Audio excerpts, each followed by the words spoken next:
எல்லோருக்கும் வணக்கம். நான் உங்கள் டாக்டர் பிள்ளை. நம்ம உடம்புல பசி எடுத்தால் தான் நம்மளால் சாப்பிட முடியும் இல்லையா? சில பேரை சாப்பிட சொன்னால் எனக்கு பசிக்கவே இல்லைங்க, சாப்பிடவே முடியாது அப்படி சொல்லுவாங்க. அதையும் மீறி யாராவது ஃபோர்ஸ் பண்ணி பசிக்காமல் சாப்பிட்டாங்கன்னா உடம்புல அஜீரண கோளாறு ஏற்பட்டு சில பேருக்கு வாந்தி, பேதி, மயக்கம், வயிறு வலி போன்ற பல்வேறு பிரச்சனைகள் ஏற்படும். அப்போ பசிங்கிறது ஒரு முக்கியமான ஒரு உணர்வுங்க. உடம்புல பார்த்தீங்கன்னா ஹைட்ரோக்ளோரிக் ஆசிட் வந்து நம்ம ஸ்டொமக்கில் செக்ரேட் ஆகுது. அப்போ தான் நம்மளுக்கு பசிங்கிற ஒரு உணர்வே வரும். அந்த டைமில் நம்ம சாப்பிட்டா தான் உடம்பு வந்து ஈஸியாக அதை டைஜஸ்ட் பண்ணி சத்துக்கள் உடம்போடு சேரும். சில பேர் அன்டைமில் சாப்பிடுவாங்க. அதனால தான் அவங்களுக்கு டைஜஷன் பிரச்சனையாகி பல்வேறு விதமான பிரச்சனைகள் ஏற்படுது. எப்போவுமே நம்ம காலையில் ஒரு வேளை சாப்பிட்றோம், மத்தியானம் ஒரு வேளை சாப்பிட்றோம், நைட்டு ஒரு வேளை சாப்பிட்றோம். இந்த 3 வேளையும் பார்த்தீங்கன்னா ஹைட்ரோக்ளோரிக் ஆசிட் வந்து உடம்புல சுரக்கும். இதுதான் இயற்கை. அப்போது டைமின்னு பார்த்தீங்கன்னா காலையில் 9லேருந்து 10 மணிக்குள்ளே, மத்தியானம் 1லேருந்து 2 மணிக்குள்ளே, நைட்டில் பார்த்தீங்கன்னா 8லேருந்து 9 மணிக்குள்ளே சாப்பிட்டு முடிக்கணும். அப்போ தான் அந்த நேரத்தில் ஹைட்ரோக்ளோரிக் ஆசிட் செக்ரேட் ஆகும், ஈஸியாக டைஜஸ்ட் ஆகும். நம்ம வேலைப்பளு காரணமாகவோ நம்மளால் சாப்பிட முடியாத சூழ்நிலை வந்து அன்டைமில் நம்ம சாப்பிடும்போது, அதுவும் ஹெவியாக சாப்பிடும்போது நான் சொன்ன பிரச்சனைகள்லாம் வரதான் செய்யுது. இன்றைக்கி பார்த்திங்கன்னா பசியை தூண்டக்கூடிய ஒரு 10 முக்கியமான உணவுகளை பற்றி நம்ம பார்க்க போகிறோங்க. இதை நீங்கள் சாப்பிட்றது மூலமாக, இதுவும் உணவு தான், இது அதுக்காக மருந்து கிடையாது, இதுவும் உணவு தான். இதை நீங்கள் தொடர்ந்து உணவில் சேர்த்துட்டு வரும்போது பசி நல்லா எடுக்கும், நல்லா சூப்பராக சாப்பிட்லாம். தேவையில்லாத டைஜஷன் பிரச்சனை நமக்கு வராது. ஏன்னா பசி நல்லா இருந்தால் தானே நல்லா சாப்பிட முடியும். அந்த பசியின்மை தான் பல்வேறு விதமான ப்ராப்ளங்களை உண்டு பண்ணுது. வாங்க அந்த சூப்பரான பசியை தூண்டக்கூடிய 10 உணவுகளை வரிசையாக பார்த்துடலாம். முதலாவது பார்த்திங்கன்னா இஞ்சி ஒரு மருத்துவ குணம் வாய்ந்ததுங்க. இஞ்சி நம்ம டீயில் போட்டு நம்ம சாப்பிட்லாம், சமையலில் அதிகமாக சேர்த்து சாப்பிட்லாம். ஆனால் வெறுவயத்தில் சாப்பிடக்கூடாது, அசிடிட்டி ஜாஸ்தியாகிடும். இஞ்சியோட வேலை பார்த்திங்கன்னா உடம்புல ஆசிட் செக்ரேஷனை தூண்டுறது தான். தொடர்ந்து இதை நம்ம ஃபாலோ பண்ணிட்டு வரும்போது பசியை தூண்டி நல்லா நம்மளை சாப்பிட வைக்கும். ரெண்டாவது பார்த்திங்கன்னா எலுமிச்சங்காய் மற்றும் நார்த்தங்காய், லெமன் அண்ட் லைம் அப்படின்னு ஆங்கிலத்தில் சொல்லுவோம். இதோட வேலை வந்து அசிடிக் நேச்சர் தான். அப்போ பசி இல்லாதவங்க இதை நம்ம உணவில் சேர்த்தோ ஊறுகாய் அந்த மாதிரி எதாவது பண்ணி ஒரு ஜூஸ் குடிச்சோ சாப்பிட்டு வரும்போது பசியை தூண்டும் இது. ஆனால் அல்சர் பிரச்சனை உள்ளவங்க நான் சொன்ன ரெண்டுமே பார்த்திங்கன்னா அதிகமாக எடுக்காதீங்க. மூணாவது பார்த்திங்கன்னா புதினா இலை ரொம்ப முக்கியங்க. ஆன்டி ஆக்சிடென்ட்லேயே நம்பர் 1 பார்த்திங்கன்னா புதினா. க்ரீன் டீயை விட 100 மடங்கு அதிக சக்தி வாய்ந்தது தாங்க இந்த புதினா. பொதுவாக புதினா சட்னி பண்ணி சாப்பிடுவோம், டீயில் புதினா டீ பண்ணி குடிப்போம் இல்லையா? இந்த மாதிரி நம்ம புதினாவை தொடர்ந்து எடுக்கும்போது அதோட ஸ்மெல்லே பார்த்திங்கன்னா பசியை தூண்டும் அப்படின்னு ஒரு ஆராய்ச்சியில் கண்டுபிடிச்சிருக்காங்க. சூப்பரான உணவுங்க அந்த புதினா. நாலாவது பார்த்திங்கன்னா மோர் பார்த்திங்கன்னா ஒரு முக்கியமான உணவு இல்லையா? பால் கூட சில பேருக்கு ஒத்துக்காது, ஆனால் மோர் ஒத்துக்கும். ஏன்னா அதில் நல்ல பாக்டீரியா இருக்குது, ப்ரோபயாட்டிக்.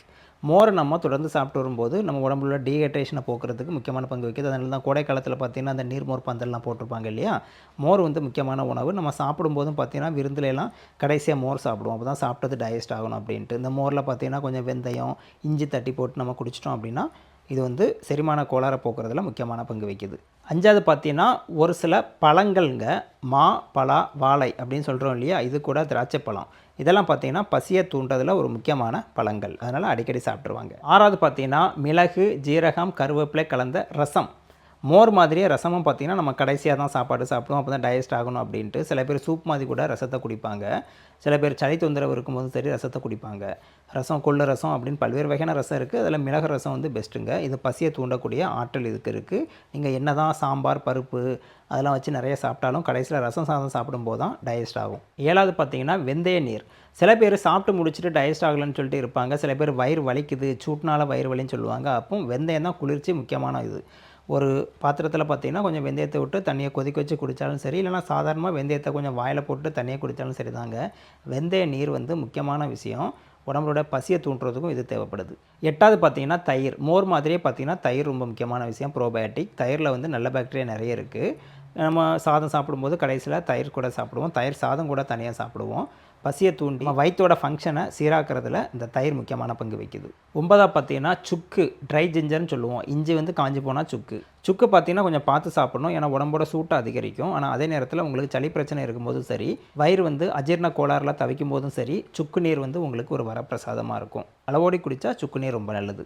10வது பார்த்திங்கன்னா ஸ்பைசி ஃபுட்டு, கார உணவுகள். அதுக்காக ஜங்க் ஃபுட்டை சொல்ல வரலங்க. வீட்டிலே நம்ம சமைக்கக்கூடிய அசைவ உணவுகள், வெஜ் உணவுகள் எதாக இருந்தாலும் கொஞ்சம் காரம், அதாவது நல்ல காரம் என்னென்னு பார்த்திங்கன்னா நல்ல மிளகுன்னு சொல்லக்கூடிய பெப்பர் போட்டு செய்யக்கூடிய நல்ல காரம் வந்து உடம்போட பசியை தூண்டும். தேவையில்லாத அந்த சிவப்பு மிளகாய் பொடிலாம் ஜாஸ்தி போடக்கூடாது, பச்சை மிளகாய் ஜாஸ்தி போடக்கூடாது, அது அல்சரை உண்டு பண்ணும். நல்ல மிளகுன்னு சொல்லக்கூடிய பெப்பர் போட்டு கொஞ்சம் காரம் தூக்கலாக சாப்பிட்டோம்னா பசி நல்லா தூண்டி நிறைய சாப்பிட்லாம். பசியின்மைங்கிறது அவ்வளோ ஈஸியான விஷயம் இல்லைங்க. ஏன்னா பசி இருந்தால் தான் நம்மளால சாப்பிட முடியும். சாப்பிட்டா தான் சத்துக்கள் உடம்போடி சேரும். நாள்பட பசியின்மை இருந்துச்சுன்னா பல்வேறு விதமான வியாதிகள் கூட இருக்கும் அப்படின்ட்டு ஆராய்ச்சிகள் சொல்லுது. அதனால் 2-3 வாரத்துக்கு தொடர்ந்து பசியின்மை இருந்துச்சுன்னா டாக்டரை பார்த்து என்னன்னு செக் பண்ணிக்கிறது ரொம்ப நல்லது. அது இல்லாமல் நான் சொன்ன அந்த 10 உணவுகளை ஃபாலோ பண்ணி பாருங்கள் முதல்ல. அதிலேயே உங்களுக்கு சேஞ்சஸ் வர வாய்ப்பு இருக்குது. பசியை நல்லா தூண்டி நல்லா சாப்பிட்லாம். இதுக்காக கண்ட மருந்துகளை சாப்பிட வேண்டிய அவசியமே கிடையாது. இது போக கொஞ்சம் கொஞ்சம் உடற்பயிற்சி பண்ணுங்கள். தண்ணி நிறைய குடிங்க. இதெல்லாம் ஃபாலோ பண்ணிட்டு வந்தீங்கன்னா ரொம்ப நல்லது. முக்கியமான விஷயம் தானே, உங்கள் ஃப்ரெண்ட்ஸு ஃபேமிலி மெம்பர் எல்லாருக்குமே ஷேர் பண்ணுங்கள். உங்களுக்கு பசியின்மை பிரச்சனை இருக்குதா? அப்படி இருந்தால் கமெண்ட் பாக்ஸில் போடுங்க. வழக்கம் போல் லைக் பண்ணிவிட்டு சப்ஸ்கிரைப் பண்ணுங்கள். மீண்டும் அடுத்த வீடியோவில் சந்திக்கலாம். நன்றி, வணக்கம்.